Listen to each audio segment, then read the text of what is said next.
ನಮಸ್ಕಾರ ಸ್ನೇಹಿತರೆ ಮಾಜಿ ಬಿಗ್ ಬಾಸ್ ಸ್ಪರ್ಧಿಯಾಗಿರುವ ಗೋಲ್ಡ್ ಸುರೇಶ್ ಅವರ ಮೇಲೆ ಈಗ ಬಹುದೊಡ್ಡ ಆರೋಪ ಕೇಳಿ ಬಂದಿದೆ. ಹೌದು ಸ್ನೇಹಿತರೆ, ಒಬ್ಬ ಯುವಕನಿಂದ ಲಕ್ಷ ರೂಪಾಯಿ ಹಣವನ್ನು ತೆಗೆದುಕೊಂಡು ಗೋಲ್ಡ್ ಸುರೇಶ್ ಅವರು ಮೋಸವನ್ನ ಮಾಡಿದ್ದಾರೆ ಅನ್ನುವ ಆರೋಪ ಈಗ ಗೋಲ್ಡ್ ಸುರೇಶ್ ಅವರ ಮೇಲೆ ಕೇಳಿ ಬಂದಿದೆ. ಗೋಲ್ಡ್ ಸುರೇಶ್ ಅವರು ಸ್ಟುಡಿಯೋ ಮಾಡಿಕೊಡುತ್ತೇನೆ ಅಂತ ಹೇಳಿ ಒಬ್ಬ ಯುವಕನ ಬಳಿ ಸುಮಾರು 7 ಲಕ್ಷ ರೂಪಾಯಿ ಹಣವನ್ನು ಪಡೆದುಕೊಂಡಿದ್ದಾರೆ. ರಾಯಚೂರಿನ ಒಬ್ಬ ಯುವಕನ ಬಳಿ ಸ್ಟುಡಿಯೋ ಮಾಡಿಕೊಡುತ್ತೇನೆ ಅಂತ ಹೇಳಿರುವ ಗೋಲ್ಡ್ ಸುರೇಶ್ ಅವರು 14 ಲಕ್ಷದ ಪ್ರಾಜೆಕ್ಟ್ ಅನ್ನು ಕೂಡ ಕೊಟ್ಟಿದ್ದಾರೆ. 14 ಲಕ್ಷ ರೂಪಾಯಿಯಲ್ಲಿ ಈಗಾಗಲೇ 7 ಲಕ್ಷ ರೂಪಾಯಿ ಹಣವನ್ನ ಗೋಲ್ಡ್ ಸುರೇಶ್ ಅವರು ಪಡೆದುಕೊಂಡಿದ್ದಾರೆ ಅಂತ ಯುವಕ ಆರೋಪವನ್ನ ಮಾಡಿದ್ದಾನೆ.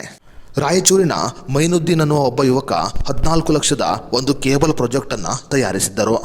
ಇನ್ನು ಸ್ಟುಡಿಯೋ ಮಾಡಿಕೊಡುವುದಕ್ಕೆ ಸಂಬಂಧಪಟ್ಟಂತೆ ಮೈನುದ್ದೀನ್ ಅನ್ನುವ ಯುವಕ ಗೋಲ್ಡ್ ಸುರೇಶ್ ಅವರನ್ನು ಸಂಪರ್ಕ ಮಾಡಿದ್ದಾನೆ. ಅಷ್ಟೇ ಮಾತ್ರವಲ್ಲದೆ ಗೋಲ್ಡ್ ಸುರೇಶ್ ಅವರಿಂದ ಸುಮಾರು 14 ಲಕ್ಷದ ಕರಾರು ಪತ್ರವನ್ನು ಕೂಡ ಮಾಡಿಸಿಕೊಂಡಿದ್ದಾನೆ. ಆದರೆ ಗೋಲ್ಡ್ ಸುರೇಶ್ ಅವರು 14 ಲಕ್ಷ ರೂಪಾಯಿ ಹಣದಲ್ಲಿ ಈಗಾಗಲೇ 7 ಲಕ್ಷ ರೂಪಾಯಿ ಹಣವನ್ನು ಪಡೆದುಕೊಂಡಿದ್ದಾರೆ.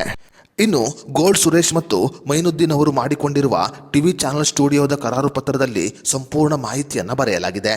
2017ರಲ್ಲಿ ಈ ಕರಾರು ಪತ್ರವನ್ನು ಮಾಡಿಸಿಕೊಳ್ಳಲಾಗಿದ್ದು ಗೋಲ್ಡ್ ಸುರೇಶ್ ಅವರು ಈಗಾಗಲೇ ಸುಮಾರು 7 ಲಕ್ಷ ರೂಪಾಯಿ ಹಣವನ್ನು ಪಡೆದುಕೊಂಡಿದ್ದಾರೆ ಅಂತ ಮೈನುದ್ದೀನ್ ಅವರು ಆರೋಪವನ್ನು ಮಾಡಿದ್ದಾರೆ.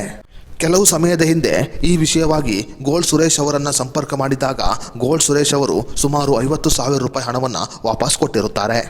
ಆದರೆ ಉಳಿದ ಹಣವನ್ನು ಕೇಳಿದಾಗ ನೀನು ನನಗೆ ಅಷ್ಟೊಂದು ಹಣ ಕೊಟ್ಟಿಲ್ಲ ಅಂತ ತಕರಾರು ತೆಗೆದಿದ್ದಾರಂತೆ. 2017ನೇ ಇಸವಿಯಲ್ಲಿಯೇ ಗೋಲ್ಡ್ ಸುರೇಶ್ ಒಬ್ಬ ಫ್ರಾಡ್ ಅಂತ ನನಗೆ ಗೊತ್ತಾಗಿತ್ತು ಅಂತ ಮೈನುದ್ದೀನ್ ಅವರು ಈಗ ಮಾಧ್ಯಮದ ಮುಂದೆ ಹೇಳಿಕೆಯನ್ನು ನೀಡಿದ್ದಾರೆ. ಸ್ನೇಹಿತರೆ, ಗೋಲ್ಡ್ ಸುರೇಶ್ ಅವರ ಮೇಲೆ ಕೇಳಿ ಬಂದಿರುವ ಈ ಆರೋಪಗಳ ಬಗ್ಗೆ ನಿಮ್ಮ ಅನಿಸಿಕೆ ಅಭಿಪ್ರಾಯವನ್ನು ನಮಗೆ ಕಮೆಂಟ್ ಬಾಕ್ಸ್ನಲ್ಲಿ ತಿಳಿಸಿ.